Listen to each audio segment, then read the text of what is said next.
अस्सलाम वालेकुम रहमतुल्लाह।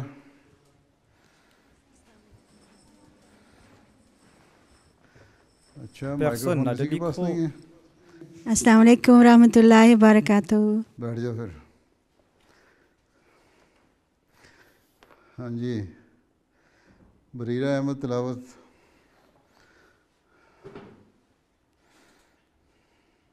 अस्सलामु अलैकुम रहमतुल्लाहि व बरकातुहू। प्यारे हुजूर, वालेकुम। खाकसार Je सूरह vais अलग réciter les की versets 1 à आयात 6 de 1 la ता 6 sourate की तिलावत Al-Alaq. पेश करेगी। अऊज़ु बिल्लाहि मिनश शैतानिर रजीम। बिस्मिल्लाहिर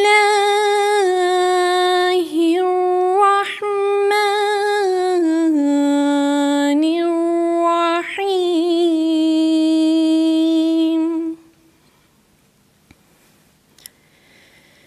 इक़रा बिस्मि रब्बिकल्लज़ी खलक़।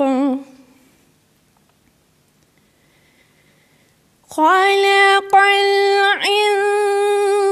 इंसान मिन अलक़। इक़रा व रब्बुकल अक्रमुल्लज़ी अल्लम बिल क़लम। अल्लमल इंसान मा लम यअलम। जज़ाकल्लाह प्यारे हुजूर। यासिर रहमान तर्जुमा।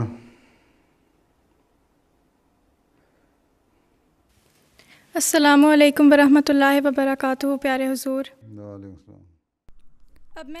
Je vous présente la traduction de ces versets de la sourate Al-Alaq. Au nom d'Allah, le gracieux, le miséricordieux. Récite au nom de ton Seigneur qui a créé l'homme d'un caillou adhérent. Récite et ton Seigneur est le plus noble, qui a enseigné par la plume, a enseigné à l'homme ce qu'il ne savait pas.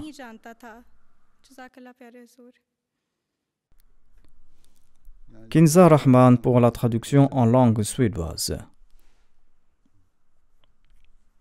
Assalamu alaikum wa rahmatullahi wa barakatuh. Pyare Hazur. Svenska översättning av Sura Al-Alaq. Je vous présente la traduction des versets 1-6 de la sourate Al-Alaq. Au nom d'Allah, le gracieux, le miséricordieux. Récite au nom de ton Seigneur qui a créé l'homme d'un caillou adhérent. Récite et ton Seigneur est le plus noble, qui a enseigné par la plume, a enseigné à l'homme ce qu'il ne savait pas. हाँ जी, सजीला चौधरी कसीदा।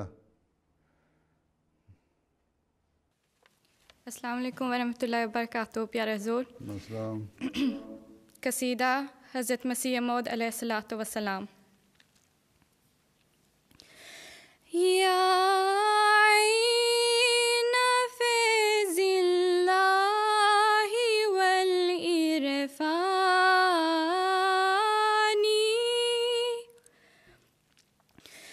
यस्आ इलैकल ख़ल्क़ कज़्ज़मानी।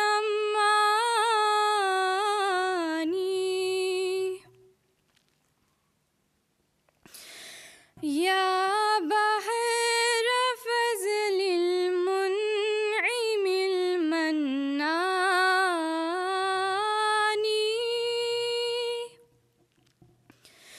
तहवी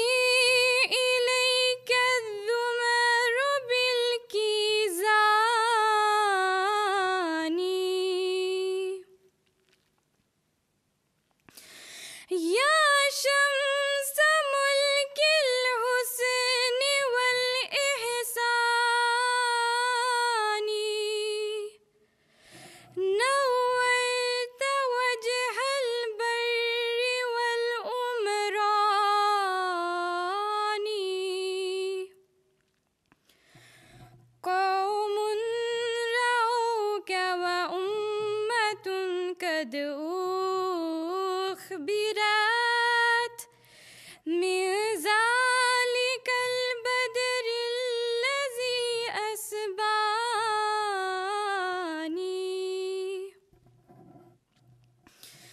يبكون من ذكر الجمال سبابة وتعلما من لوعة الهجران يا عين فيض الله والإرفان يسعى إليك الخلق كالزمان جزاكم الله خيرا جزاكم Jazakallah. हाँ जी Qu'avez-vous au programme à présent? Assalamu alaikum Huzour. Les Lajna vous demandent la permission de poser leurs questions. Qui êtes-vous? Je suis la présidente de l'AMSA. Vous êtes en train de faire des études. Je fais un master en ingénierie chimique.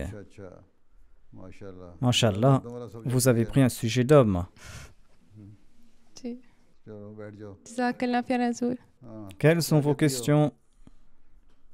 अस्सलाम वालेकुम रहमतुल्लाहि व बरकातहू प्यारे हुजूर मेरा नाम अबिश सलाम है Je m'appelle और मेरा Abish Salam. सवाल climate Ma change question related concerne है। le changement climatique. For example, Nous जमात के utilisons un programmes grand में nombre बहुत de ज़्यादा produits disposable jetables lors des products use événements de होते la हैं। Jamaat, मसलन par exemple glass, des verres en plastique plastic। et autres. Quelle est notre As an responsabilité en MD tant हमारी qu'Ahmadi क्या envers responsibilities l'environnement? हैं? पहली तो ये है कि Tout d'abord, des matériaux recyclés devraient être utilisés. Il y a généralement une équipe responsable de l'hygiène présente lors des événements de la Jamaat, comme lors des ijtima et des jalsa. Il est de leur responsabilité de maintenir une bonne hygiène partout lors de ces sites et de maintenir aussi la propreté de l'air et des environs et de l'environnement. Ensuite, lors du ramassage des ordures, ils doivent séparer les matériaux recyclables et les matériaux jetables. L'État a déjà alloué des poubelles et il doit y avoir un accord préalable avec les camions qui viennent collecter les ordures afin que les articles recyclables soient dans les poubelles appropriées et les articles jetables soient dans les poubelles qui leur est attribuées et qu'ils puissent les jeter de manière appropriée. Notre responsabilité est de maintenir la propreté. Mais il est tout autre chez nous. Les membres de la Lajna et vous-même qui parlez à ce sujet, eh bien, selon l'habitude des Lajna, lorsqu'elles vont boire du jus de fruits, elles vont jeter négligemment le boîte de jus sur le bord de la route sans faire attention, ou elles vont consommer de l'eau et elles vont jeter la bouteille vide quelque part au lieu d'utiliser une poubelle qui est à une dizaine de pas de là. Au lieu de placer leur bouteille dans leur sac, elles vont jeter la bouteille ici et là. Et ensuite, elles donnent aux enfants un verre jetable qui joue avec, qui est fait de papier ou de polystyrène par exemple. Et en jouant avec ces verres jetables, ces enfants vont les briser en 1000 morceaux et vont en faire tout un gâchis.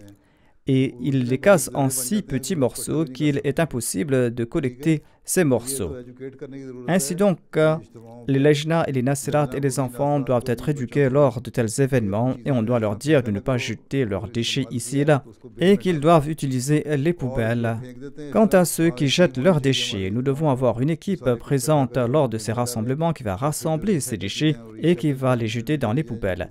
Ce qui est recyclable doit être jeté dans le bac de recyclage et les articles jetables doivent être jetés dans une poubelle séparée.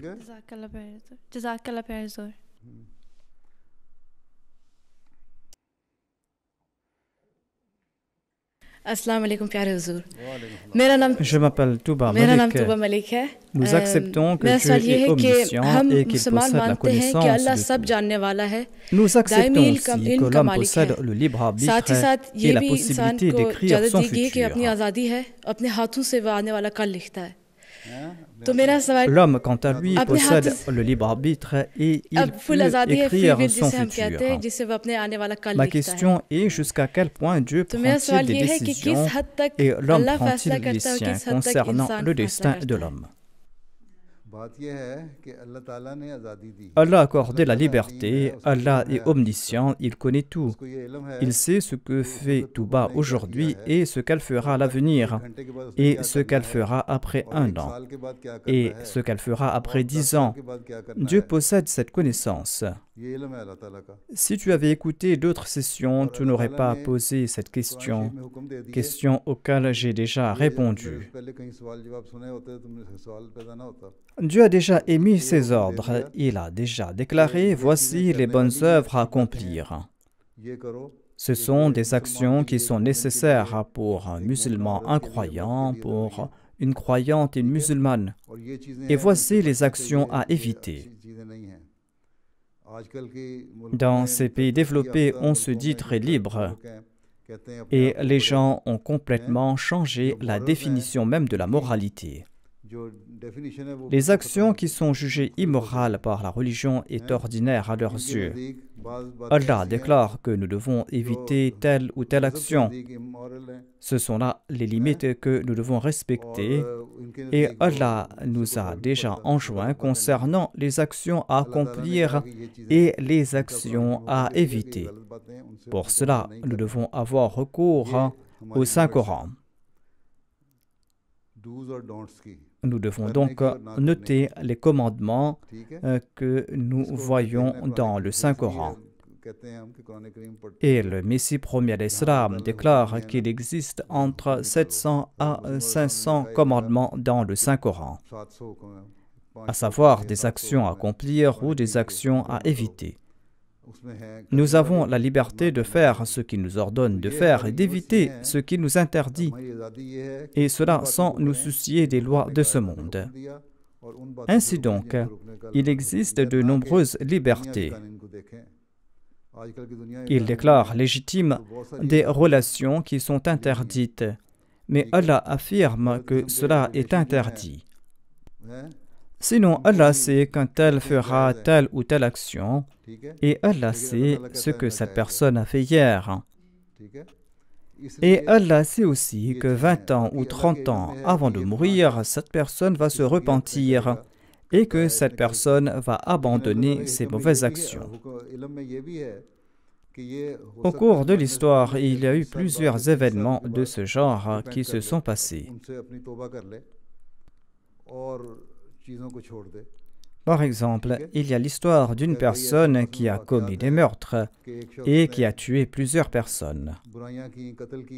Et on a dit à ce meurtrier que tu ne seras jamais pardonné. Et le pécheur ou ce meurtrier a tué cette personne qui lui a dit que tu ne seras jamais pardonné. Mais ce pécheur souhaitait faire le bien et il est décédé en cours de route. L'ange de l'enfer a dit qu'il va le porter en enfer. L'ange du paradis a déclaré quant à lui qu'il va le porter au paradis car il souhaitait faire le bien. En fin de compte, ces deux anges ont décidé de mesurer les distances entre sa destination et son lieu de départ. S'il était plus proche de sa destination, il ira au paradis, et s'il se trouve loin de la voie de la vertu et plus proche du mal, eh bien, il ira en enfer.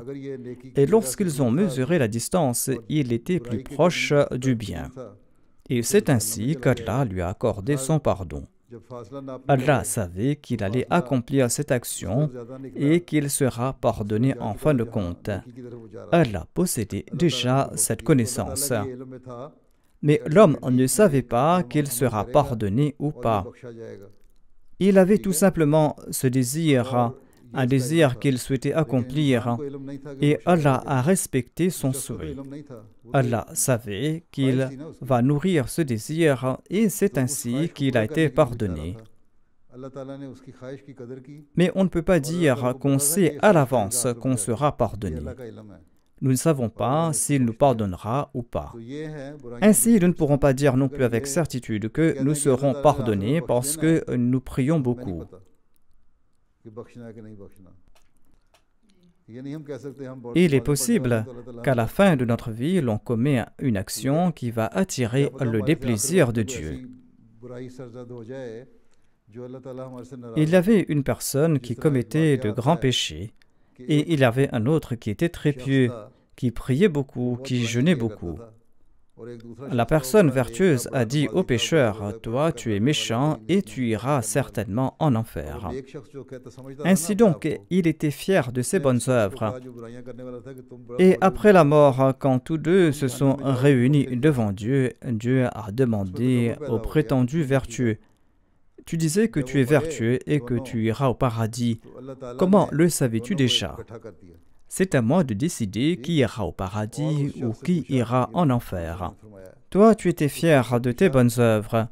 Je vais donc t'envoyer en enfer et je vais placer au paradis celui que tu disais ira en enfer. » Ainsi donc, Allah peut agir de la sorte. Ainsi donc, l'on ne peut pas dire que, étant donné qu'Allah connaît notre fin, c'est pour cette raison que ce n'est pas la peine pour nous d'accomplir de bonnes œuvres et que nous pouvons commettre des péchés et que cela ne fera pas de différence. Pareille attitude est condamnable. Certes, il y a tout d'abord la connaissance de Dieu concernant notre avenir et d'autre part, il y a aussi nos actions. Ainsi donc, nous devons tenter de plaire à Dieu à travers nos actions. Allah a enseigné à un musulman quelles sont les actions à accomplir. Et Allah nous a enseigné quelles sont les actions à accomplir et quelles sont les actions à éviter. Voilà ce que Dieu nous a enseigné dans le Saint-Coran à tout musulman. Il faut croire en Allah, il faut croire en ses prophètes, il faut suivre les commandements de Dieu, accomplir la Salat, il faudra jeûner. Il y a aussi d'autres commandements dans le Saint-Coran. Il y a par exemple le port du voile. Pour les femmes, elles doivent se couvrir la tête, couvrir ses cheveux, sa poitrine et baisser leur regard. Cela concerne aussi les hommes. Ils doivent baisser leur regard et ne pas regarder les femmes. Ce commandement s'applique en premier aux hommes, à savoir qu'ils doivent baisser leur regard et faire naître en eux la décence et ne pas être indécents. Si les hommes refusent de suivre ces commandements, ils seront punis, et si les femmes refusent de le faire, elles seront punies. Mais Allah est très pardonnant. Il sait quelle est l'action qu'une personne va accomplir en fin de compte, une action qui va lui plaire, et c'est ainsi qu'il va pardonner cette personne. Voilà la connaissance que possède Allah.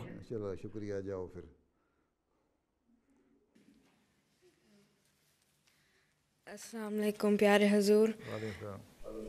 मेरा नाम समरीन Je अहमद है m'appelle और मेरा Samrin सवाल है Ahmad. कि Ma कुरान question में 7 est, le आसमानों Saint-Coran का évoque जिक्र है 7 cieux. इसका क्या Quel मतलब en est है le sens? क्या ये Est-ce आसमान que जो cela हम signifie qu'il नजर आ existe रहा है 6 autres हमें cieux नजर आ रहा au-dessus है du ciel que उससे nous ऊपर voyons? 6 और आसमान है En quelle classe es-tu? क्या किस क्लास में पढ़ते मैं Je suis en 3e. 9th grade में 9th grade में हो तुमने अभी Est-ce que tu n'as pas encore étudié la science? Est-ce que tu n'as pas compris ce qu'est l'atmosphère et quelle est la distance?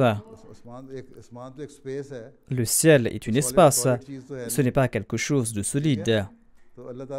Ainsi, Allah n'a pas énoncé quelque chose qui est contraire à la réalité. Allah connaît mieux que le ciel n'est qu'un espace. Et cela signifie en fait qu'il y a 7 niveaux dans l'espace. Il y a plusieurs niveaux dans l'espace. Le premier niveau, le deuxième niveau et le troisième niveau. Et pour sortir de cet espace qui nous entoure, les fusées doivent briser une barrière. Pour sortir de cet espace, ce n'est pas un espace qui est solide. Il s'agit tout simplement d'un niveau de l'espace vers un autre. De même, il existe 7 niveaux dans l'espace. Il y a donc plusieurs étapes. Et ne croyez pas que ce que vous voyez est tout. Il y a différentes étapes à parcourir. Il y a différentes planètes. Et Allah déclare que vous devez méditer sur sa création. Allah déclare que ne croyez pas qu'il n'existe que cette terre. Ne croyez pas qu'il y a que ce soleil ou que ces 7 planètes. Il y a tant d'autres. Il y a aussi d'autres univers. Voilà donc le sens de ces cieux qui a été mentionné dans le Saint-Coran. Il y a des milliers d'univers. Ainsi donc, vous ne devez pas vous limiter à cet espace que vous voyez. Il existe d'autres cieux. Ainsi donc, la création de Dieu, ou les créations de Dieu, sont très vastes et sont très étendues. As-tu compris?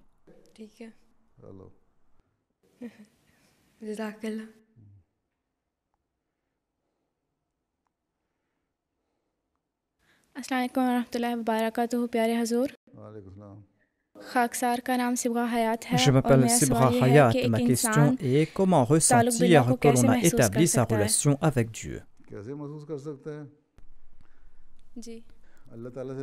Il faudra implorer Dieu, il faudra le supplier. Quand tu vas ressentir de la contrition, de la détresse dans tes prières, quand tu ressens que tu es en train de pleurer pour la cause de Dieu et que tu implores Dieu et que tu te prosternes devant lui pour sa cause et que tu le crains, cela veut dire que tu pars dans sa direction. C'est petit à petit que l'on pourra établir cette relation permanente avec Dieu. Avec l'âge, on fait plus d'expérience et l'on accroît aussi sa relation avec Dieu. Dans un premier temps, il faudra tirer du plaisir dans la salat que l'on accomplit. Si l'on accomplit la salat à la va-vite, l'on ne va pas établir de relation avec Dieu. Si tu vas rencontrer un ami et que tu frappes à sa porte et qu'ensuite tu parles à la va-vite, ton ami va s'étonner. Ton ami va se dire « Mon ami est venu me voir et je lui dis d'entrer chez moi, de prendre du thé, de prendre un jus. Mais elle est restée à l'extérieur et elle est repartie à la va-vite. » Elle n'est pas une amie sincère. Une amie sincère est celle qui écoute son ami. C'est une amie qui partage ses joies et sa tristesse avec son ami. De même, Allah déclare qu'il faudra accomplir la salat pour grandir dans sa relation avec lui.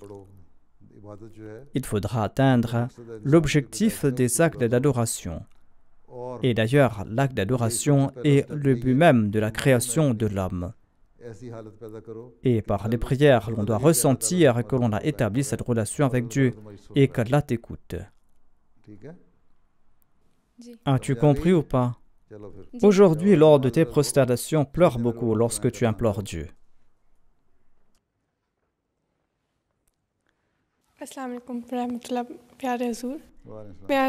Je m'appelle Khaloud Ahmad.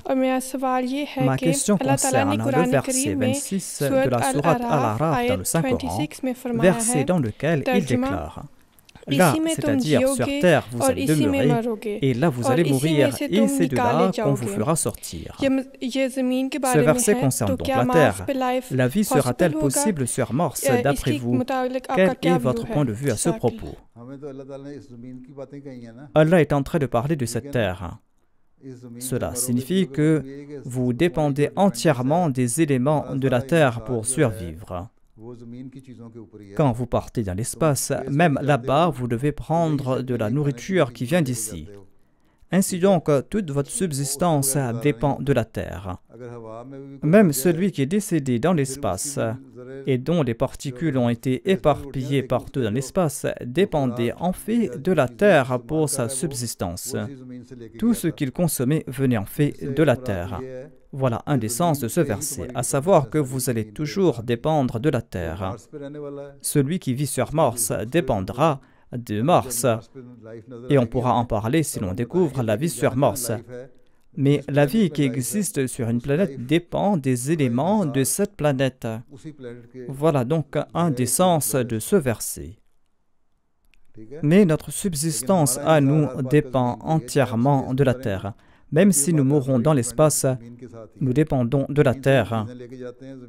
Nous dépendons de la terre, nous prenons des aliments de la terre, nous consommons ces aliments de la terre et nous buvons l'eau d'ici, même si des fusées ont pu nous transporter dans l'espace.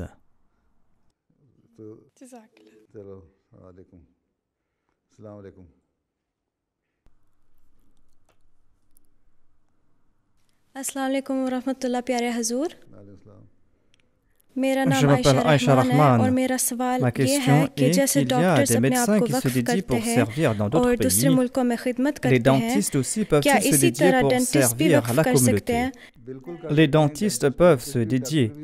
Les dentistes sont aussi des médecins. Nous avons des cliniques dentaires aussi à l'extérieur. Et nous avons besoin de dentistes. Si vous êtes dentiste, vous pouvez vous dédier. ठीक है Es-tu prête à partir en Afrique? जी ज़रूर Oui, हजूर certainement. Les dentistes aussi se dédient. Et nous avons aussi besoin de dentistes. Il y a des dentistes qui sont des Waqf Zindagi et qui sont en train de servir la communauté. जज़ाकल्लाह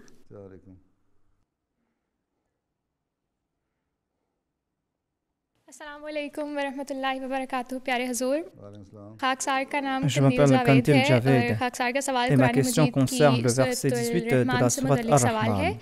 सूरत रहमान Dans की ce आयत number verset 18 18, में अल्लाह Allah ताला évoque le ने Seigneur रब्बुल des deux मशरिकैन व रब्बुल Orients et मगरिबैन le का जिक्र Seigneur किया des है deux और Occidents. उसी के साथ अल्लाह ताला Et ने au ये भी même endroit, फरमाया Allah a अल्लाह ताला ने déclaré इस que आयत l'homme में à आइंदा l'avenir ज़माने में va आने वाली tenter de पेशगोई का भी जिक्र partir किया dans है l'espace.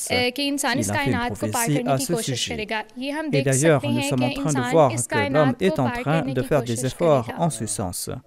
तो ये हम देख Mais सकते quel हैं est कि le इंसान sens जो है de कोशिश ce कर रहा है इस verset दुनिया qui को dit पार le करने की Seigneur लेकिन des यहाँ पे deux रब्बुल Orients et le मशरिकैन व Seigneur रब्बुल des deux मगरिबैन से Occidents? क्या मुराद है जज़ाकल्लाह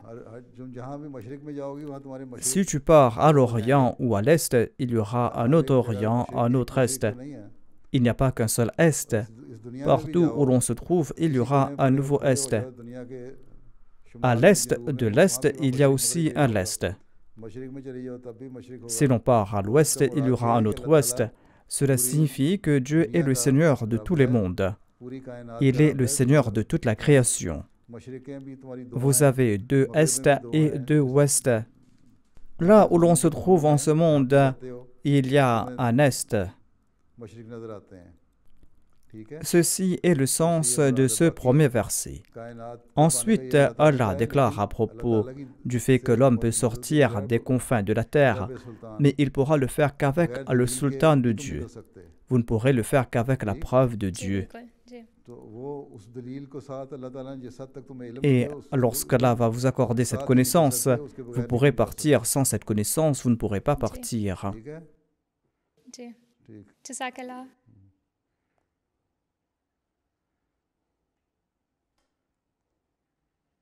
अस्सलाम वालेकुम रहमतुल्लाहि व बरकातुहू प्यारे हजूर मेरा नाम Je m'appelle Mahwa Shan. मेरा सवाल है कि L'islam इस्लाम permet les cousin marriage mariages की entre इजाज़त देता है cousins, mais les लेकिन Suédois स्वीडिश condamnent लोग cette इसे गलत pratique et समझते ils हैं disent que और les कहते हैं générations कि futures de ऐसी pareils शादी के mariages नतीजे naissent में malades अगली ou avec जनरेशन des बीमार या malformations. डिसेबल्ड होगी Quel हजूर हम argument क्या leur आर्गुमेंट présenter दे en सकते guise de हैं réponse?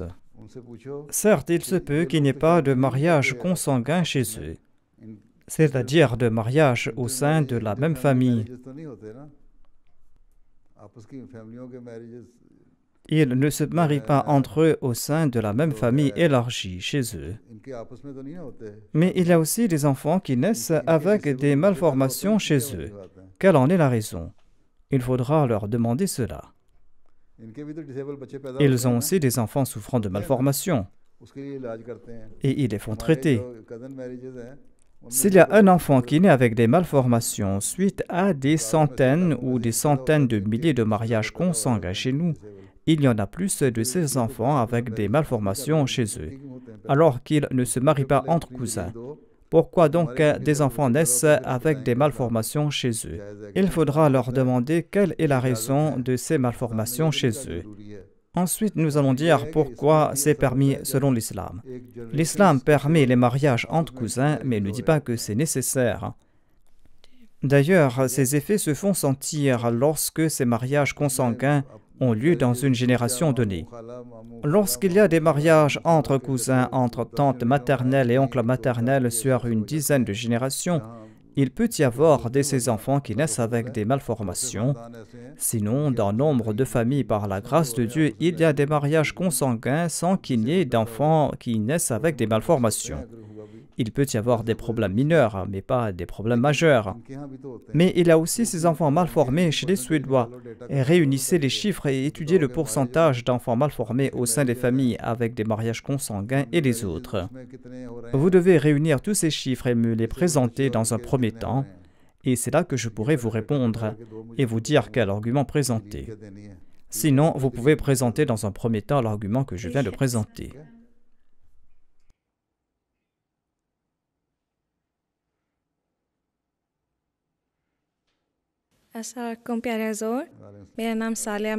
Je m'appelle Salia Mahmoud. Ma question est que l'Union européenne a adopté une nouvelle loi selon laquelle un employeur peut licencier une employée portant le hijab sans donner d'explication. Pouvez-vous nous donner des conseils et des directives à ce sujet? Il s'agit d'une loi qui est très stupide et beaucoup de gens sont en train de la critiquer.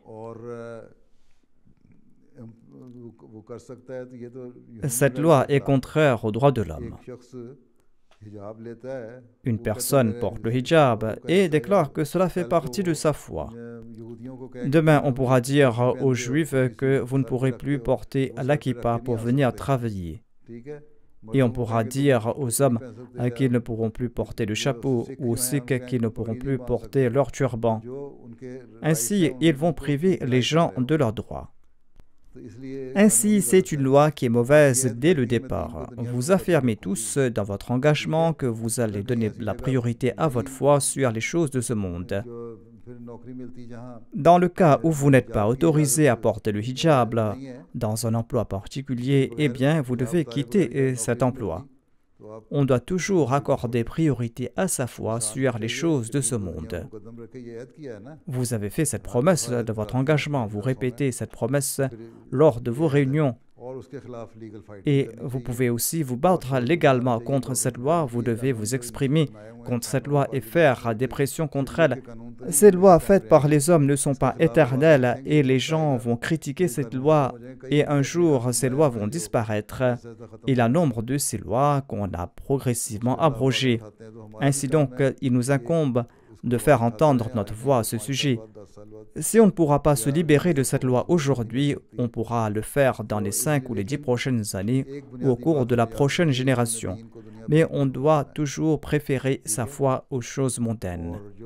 Ce qu'ils font est bien sûr condamnable. D'une part, ils parlent des droits de l'homme, et pourtant, de l'autre côté, ils nient les droits des femmes musulmanes. Vous devez écrire à ce sujet dans les journaux, et vous devez critiquer cette loi dans les journaux. Les femmes Ahmadis doivent écrire dans leurs journaux suédois et dans d'autres journaux en Europe. Vous devez le faire partout où vous avez droit à la parole. J'ai aussi donné des instructions à ce sujet. Vous devez faire un effort en Suède et écrire que ces gens violent les droits de l'homme en adoptant de telles lois. S'il y a une femme qui a du potentiel, qui peut être une bonne scientifique ou un bon médecin ou une bonne chirurgienne, et son employeur la licencie simplement parce qu'elle porte le hijab, ce n'est pas de la justice. On va gaspiller le potentiel de cette personne et priver cette personne intelligente de ses droits. Ainsi donc, vous devez écrire à ce sujet et vous devez faire pression contre cette loi. Vous devez vous exprimer et faire du bruit à ce sujet. Beaucoup de choses se font par la pression ici et vous devez vous aussi vous exprimer à ce sujet.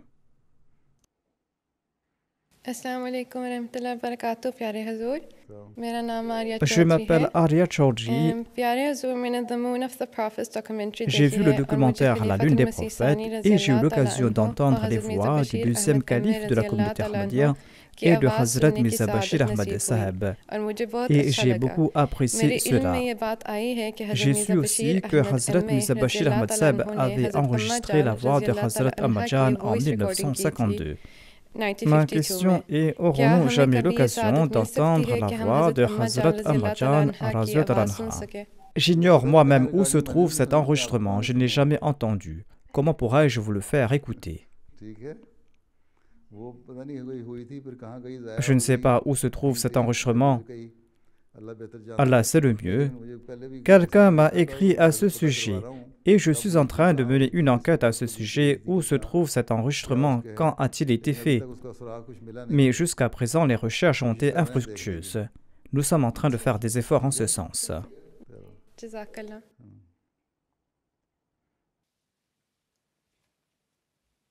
Assalamu alaikum wa rahmatullahi wa barakatuh, pyare Huzoor. Ma question est que si une personne est née en tant que chrétienne et qu'elle a passé toute sa vie en tant que chrétienne, comment peut-elle accepter que l'islam est la vraie religion? Voulez-vous les forcer à accepter l'islam? Quand avons-nous dit que nous devrions forcer les chrétiens à devenir musulmans? Nous devons tout simplement leur présenter la beauté des enseignements de l'islam. Nous devons expliquer que le christianisme a dit ceci, tandis que l'islam dit cela. Quelles sont les prophéties de Jésus? Quelles sont les prophéties du christianisme et quelles sont les prophéties de Moïse? Des prophéties dans lesquelles ils croient. Ils croient dans la Torah et les évangiles et la Bible. Il y a nombre de chrétiens qui sont pratiquants et qui ont réfléchi à ce sujet, sur ces prophéties de la Bible. Et ces personnes ont compris que ces prophéties se sont accomplies. Et elles ont vu l'accomplissement de ces prophéties en la personne du saint prophète Mohammed paix soit sur lui. Il y a la prophétie que le saint prophète va apparaître sur le mont Paran. Ces personnes ont constaté que cette prophétie s'est réalisée et que c'est vrai. Il s'agit des prophéties bibliques qui prouvent que le saint prophète paix soit sur lui devait apparaître et qu'il y aura un prophète durant les derniers temps. Et ce sont des prophéties faites par des prophètes précédents. Donc, s'ils comprennent cela et s'ils écoutent et acceptent ces points, eh bien, c'est bien. Mais le Coran a déclaré qu'il n'y a pas de contrainte en matière de religion. Nous ne pouvons forcer personne à devenir musulman. Allah ne nous a pas ordonné de forcer les autres à devenir musulmans. Et d'ailleurs, l'islam n'a jamais utilisé la contrainte dans ce domaine. Il y a eu ces guerres au sein de l'islam et on accuse les musulmans d'avoir usé de la guerre pour répandre l'islam. Jamais les musulmans n'ont utilisé la violence pour répandre leur religion. La religion est une question de cœur. Si quelqu'un comprend cela, eh bien cette personne peut changer son cœur. Les Africains sont généralement des chrétiens très pratiquants, tandis que les Européens ne sont pas très pratiquants. Et il y a un nombre de chrétiens qui acceptent l'Ahmadiyya et l'islam là-bas. Il y a des gens en Europe qui acceptent le christianisme et en Afrique, il y a des chrétiens pratiquants, mais qui acceptent l'islam. Les toutes premières personnes à devenir Ahmadi en Afrique de l'Ouest étaient tous des chrétiens avant qu'ils acceptent l'islam et l'Ahmadiyya. Et ils sont devenus Ahmadi. En fait, la foi est une question de cœur. Nous ne forçons personne à accepter l'islam. Allah a déclaré dans le Saint-Coran que nous devons aussi protéger les églises des chrétiens et les synagogues des juifs et les temples ainsi que les mosquées. Allah ne nous a jamais demandé de nous battre contre les gens d'autres confessions. Ainsi donc, nous accordons notre protection à tout le monde. Et nous ne pouvons pas donc forcer personne à accepter l'islam. Si personne comprend ces points et que cette personne accepte l'islam et que cette personne accepte les preuves de l'islam et que les prophéties de la Bible se sont accomplies en islam, il y a un nombre de prophéties qui ont été faites, je ne vais pas partir dans les détails, mais il y a cette prophétie par exemple que le saint prophète va apparaître sur le mont Paran. Il s'agit d'une prophétie biblique. Et quand ces personnes constatent que ces prophéties se sont accomplies, eh bien, ces personnes acceptent l'islam. Ainsi, nous devons présenter des preuves et tenter de leur faire comprendre cela en usant ces arguments. Si une personne accepte ces arguments, eh bien, cette personne va accepter l'islam. Mais si ces personnes ne comprennent pas l'argument, ils peuvent rester sur leur foi. Allah déclare que dans de tels cas, ils peuvent suivre leur religion d'antan. Mais Allah nous a demandé d'inviter les gens du livre et de leur dire que nous devons tous nous unir sur un seul point, notamment que Dieu est unique. Nous devons nous unir sur l'existence de Dieu et ne pas lui associer de partenaires. Voilà donc les points que nous devons leur présenter. Sinon, chacun a ses propres croyances, chacun a sa propre religion. Néanmoins, il n'y a aucun doute que l'islam est la vraie religion, parce que tout prophète a parlé de l'islam et les prophéties du passé sont en train de s'accomplir. Le saint prophète Mohammed à lui est le dernier prophète porteur de loi et le Saint-Coran est le dernier livre de loi. Ceci est un fait établi. Ceci a été mentionné dans le Saint-Coran. Mais en même temps, le Saint-Coran déclare que l'on ne peut pas convertir quelqu'un à l'islam par la force. On peut leur présenter des arguments afin de les convertir. C'est tout.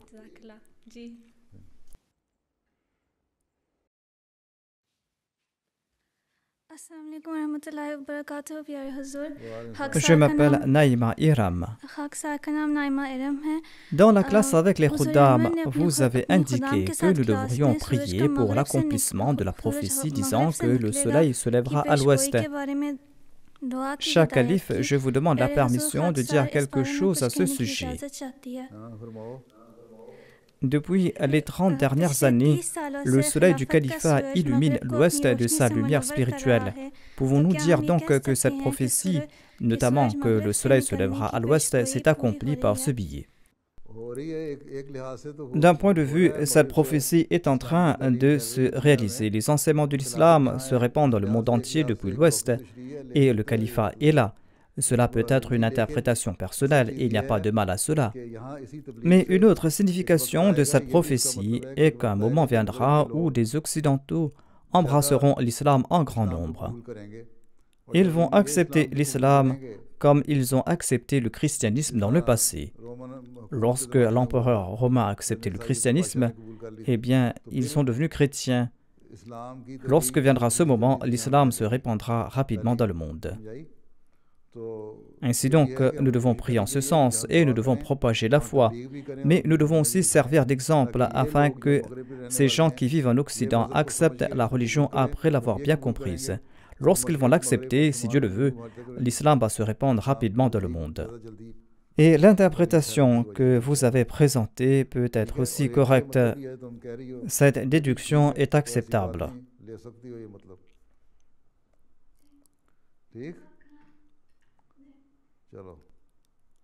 Masha'Allah, vous avez fait la parda d'une excellente manière.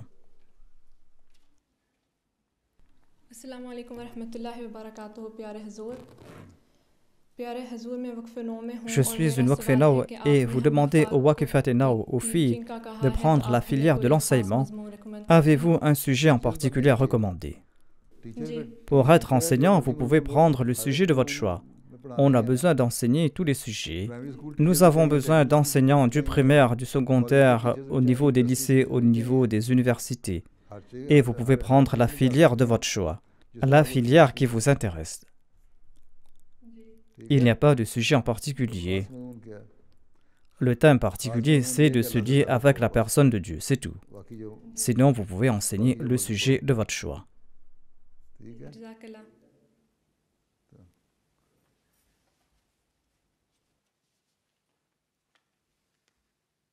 Assalamu alaikum pyare Hazour. Mera naam Alia Arub Shahid hai. On conseille à ceux qui ne sont pas Waqfenao de faire des études en médecine ou de se former dans le domaine de l'enseignement avant de se dédier pour servir la communauté. Si l'on n'a pas fait d'études tertiaires, comment peut-on devenir Waqf Zindagi? Nous n'acceptons pas non plus ces Waqfenao qui sont des fainéants et qui n'ont pas fait des études tertiaires. S'ils ne le font pas, vous pouvez le faire à leur place. Nous avons besoin de Waqfenao qui sont bien formés. Qu'allons-nous faire des fainéants? Avez-vous compris? Il faut acquérir la connaissance de la religion. Il faut accomplir la Salat régulièrement. Il faudra lire le Saint-Coran. Et lire aussi la traduction du Saint-Coran et comprendre le Coran. Et lorsqu'on s'est marié, en tant que mère, il faudra donner une bonne éducation à ses enfants et d'en faire de bons musulmans. Ceci est la tâche qui incombe à ceux qui ne sont pas Waqfenao et ceux qui sont Waqfenao. Ceci est la plus grande responsabilité.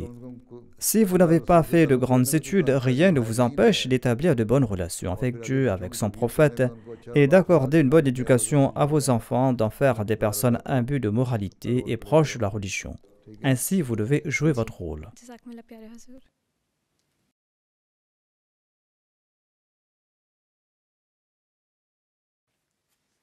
Assalamu alaikum.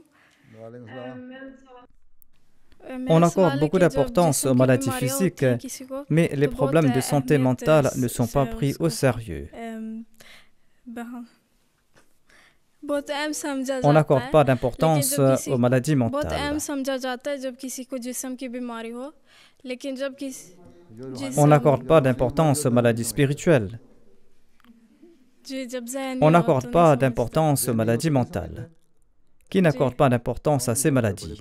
Ce sont des imbéciles. On cache ces maladies. Que doit-on faire en ce cas? Si quelqu'un souffre de dépression ou d'une autre maladie liée à la santé mentale, il y a certains enfants qui sont autistes ou certaines personnes qui sont diagnostiquées autistes plus tard dans leur vie. Eh bien, toutes ces personnes doivent recevoir le traitement adéquat. On doit prendre en charge ces personnes et les soigner.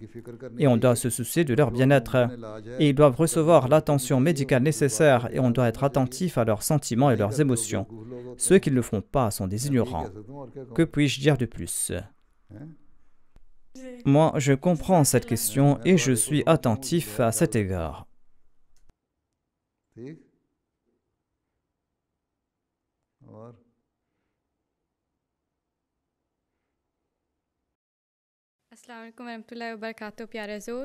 Ma question est, le calife peut-il partager avec nous un incident de son enfance dont il se souvient affectueusement? J'ai oublié tous les souvenirs de mon enfance.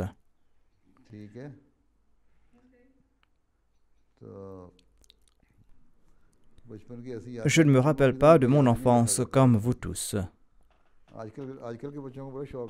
La génération d'aujourd'hui prend un vif intérêt à se rappeler de leurs souvenirs d'enfance.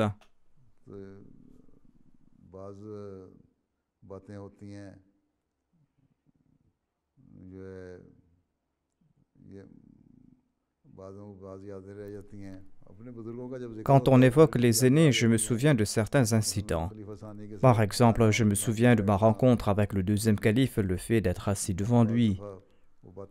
Parfois, il parlait aux gens, et je me souviens de certains points, pas de tout. Une fois, quand j'étais assez jeune, mon grand-père, Hazrat Mirza Sharif Ahmad Saheb, a dit qu'il souhaitait rencontrer le deuxième calife, et il m'a pris avec lui. C'était l'après-midi, et le deuxième calife habitait au premier étage de sa maison. Et Hazrat Mirza Sharif Ahmad Saheb m'a dit d'aller les informer. Ce n'est pas parce qu'il était le jeune frère du deuxième calife qu'il pouvait entrer directement. Il m'a dit de partir informer d'abord de sa visite. Le deuxième calife était allongé. Il ne se portait pas très bien. Et Chotiappa était présent et je l'ai informé. Et elle l'a autorisé à venir et elle a placé une chaise à cet endroit. Le deuxième calife était allongé. Hazrat Mirza Sharif Ahmad est venu. Il a commencé à lui parler. Il ne s'est pas assis sur la chaise, il a déplacé la chaise et il s'est assis par terre à côté du lit où le deuxième calife était allongé. Ils ont commencé à parler, je ne me souviens pas de la conversation, j'étais jeune, j'avais entre 8 ou 9 ans, peut-être 10 ans. Et quand il a fini de parler, il s'est levé et il est sorti à reculons. Tel était son niveau de respect et de révérence pour le calife de l'époque. Bien qu'il était son frère, il montrait un grand respect et une grande révérence à l'égard du calife. Je me souviens de tels incidents relatifs à la tarbiya, et ces souvenirs sont très clairs dans ma mémoire. Il y a d'autres incidents de ce genre. Hazrat Mirza Bashir Ahmad Saheb avait l'habitude de m'enseigner le Saint-Coran. Et il ne plaçait pas le Coran devant lui, mais chaque fois que je faisais une erreur dans les voyelles, Fatha Kasaudama, il me disait que je n'avais pas prononcé l'Adama correctement ou que je devais prononcer A ou O. C'est ainsi qu'il m'a appris le Saint-Coran malgré le fait qu'il n'avait pas mémorisé le Saint-Coran, mais il se souvenait de tout de mémoire. C'était là quelques petits incidents. L'incident précédent, je l'ai mentionné quelque part auparavant. Certains aînés de nos jours prennent des enfants sans demander la permission de leurs parents. Si jamais notre grand-père Hazrat Mirza Sharif Ahmad Saheb voulait m'emmener quelque part avec lui, il venait d'abord demander à notre mère s'il pouvait m'emmener avec lui. Ce n'est pas parce que j'étais son petit-fils qu'il me prenait avec lui comme ça. En fait, il demandait d'abord à ma mère et lorsqu'elle donnait la permission, il m'emmenait avec lui. Aujourd'hui, les grands-parents prennent leur petit-fils avec eux. Personne ne sait où se trouve l'enfant. Les anciens de l'époque n'agissaient pas de la sorte.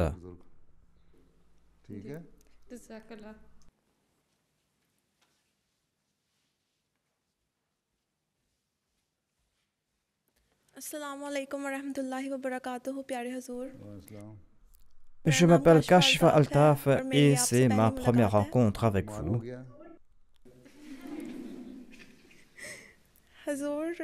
Ma question est la suivante. Notre prof disait que la plupart des croyants pratiquants ne croient pas dans la théorie de l'évolution et qu'ils n'ont pas d'argument à ce propos. Quel est le point de vue de l'islam sur la théorie de l'évolution et comment peut-on l'expliquer aux gens? Nous croyons que les êtres humains sont passés par un processus d'évolution. Nous n'acceptons pas la théorie de Darwin selon laquelle les êtres humains étaient autrefois des insectes, des singes, des coléoptères ou tout autre animal et qu'ensuite il a évolué en un être humain à partir de cela. En effet, les êtres humains sont passés par différents stades et dans ces premiers stades, ils se comportaient d'une manière qui ressemblait peut-être à celle des singes. Ils vivaient dans des grottes, dans des jungles et il s'est développé progressivement et il est devenu de plus en plus intelligent. Les espèces des êtres humains et des singes sont complètement distinctes et chacun s'est développé séparément. Nous croyons dans l'évolution, le Saint-Coran en parle, et les êtres humains ont évolué jusqu'à un certain stade, et ils ne cessent d'évoluer. Nous ne disons pas que les êtres humains n'ont pas évolué, ils ont évolué, et ils ont atteint le stade présent, et ils ne cessent d'évoluer. Les singes, les scarabées et les autres animaux ont évolué séparément. Nous ne croyons pas que la théorie de Darwin est correcte à cet égard. Cependant, nous croyons que l'évolution a eu lieu.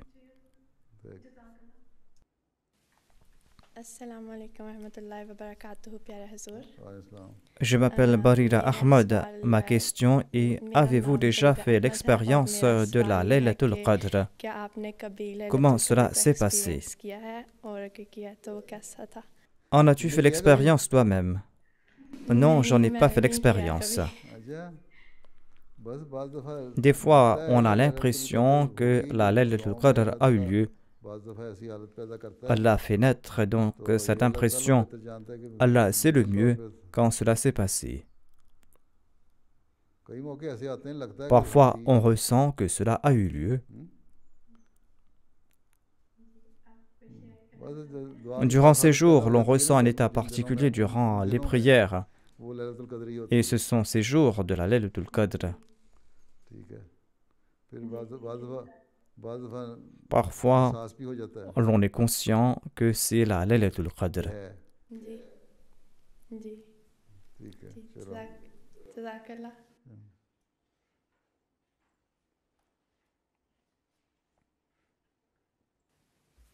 Assalamu alaikum, pyare Huzour. Mashallah, vous avez bien fait la parda. Je m'appelle Fiza Iram. Ma question est, comment la Jamaat peut-elle nous aider concernant les problèmes auxquels nous faisons face en Occident, par exemple dans le domaine de l'éducation? Il faudra se lier d'amitié avec les enfants dès leur enfance et on doit leur dire qu'on enseigne des choses pas appropriées à l'école. Les enfants sont intelligents et ils sont étonnés en entendant leurs propos. Il y avait un enfant de 5 ans à l'école, on lui a demandé de remplir un formulaire et le prof lui a demandé quel est son sexe. La petite fille a ri et a demandé « Est-ce qu'elle ne sait pas que je suis une fille ?» L'autre souhaitait dire que si tu dis que tu es un garçon, eh bien je vais écrire garçon ici. Ainsi, il tente de mettre en place ces pratiques. Les mères doivent se lier d'amitié avec leurs enfants et doivent les informer qu'il y a des pratiques inappropriées pour ton âge et quand tu atteindras l'âge approprié, tu vas comprendre cela. Et nous allons t'en informer après. Et aux filles de 12 à 14 ans, il faut tout leur expliquer afin qu'ils puissent faire la différence entre ce qui est bien et ce qui est mal. Et ce n'est pas la peine d'en être embarrassé. Si les parents ne sont pas éduqués, eh bien les grands frères et les grandes sœurs doivent expliquer cela aux petits La grande sœur doit expliquer cela aux petites sœurs et le grand frère aux petits frères. On doit leur expliquer cela afin d'éviter ces pratiques. Il faut avoir une telle relation avec ses enfants qu'ils soient prêts à se confier à vous à propos de ce qui se passe à l'école. Et quand ils vont se confier, on pourra leur expliquer ce qui est bien et ce qui est mal. Ce n'est pas la peine d'être embarrassé et d'évoquer ces sujets. Madame la Présidente, le temps est écoulé. Vous avez posé beaucoup de questions. Madame la Présidente.